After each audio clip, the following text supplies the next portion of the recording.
एक समय की बात है, प्राचीन भारत में सिद्धार्थ नाम का एक राजकुमार रहता था, जो प्रबुद्ध गौतम बुद्ध बना। महल की दीवारों के भीतर विलासितापूर्ण जीवन जीने के बावजूद सिद्धार्थ को गहरा खालीपन महसूस हुआ और उन्होंने अस्तित्व के गहरे अर्थ की तलाश की।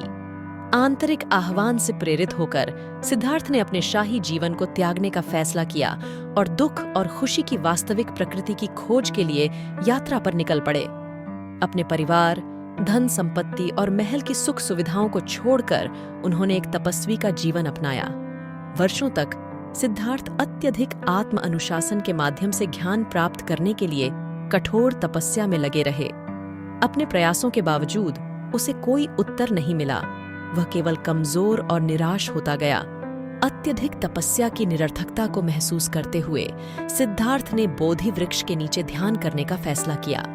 जैसे ही वह गहन ध्यान में डूबे, प्रलोभन और आंतरिक शांति के बीच एक महान युद्ध सामने आया।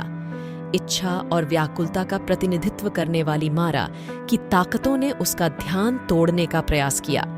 अपने ध्यान के चरमोत्कर्ष में सिद्धार्थ ने मारा की शक्तियों पर विजय प्राप्त की और ज्ञान प्राप्त किया। अस्तित्व का सत्य उनके सामने प्रकट हुआ, जिससे गौतम बुद्ध का जन्म हुआ।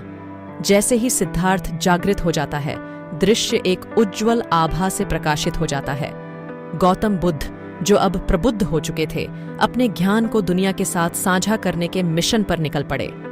डियर पार्क में पहला उपदेश बुद्ध की शिक्षाओं की शुरुआत को चिह्नित करता है, जो 4 महान सत्य और दुख को समाप्त करने के लिए अष्टांगिक मार्ग पर केंद्रित है।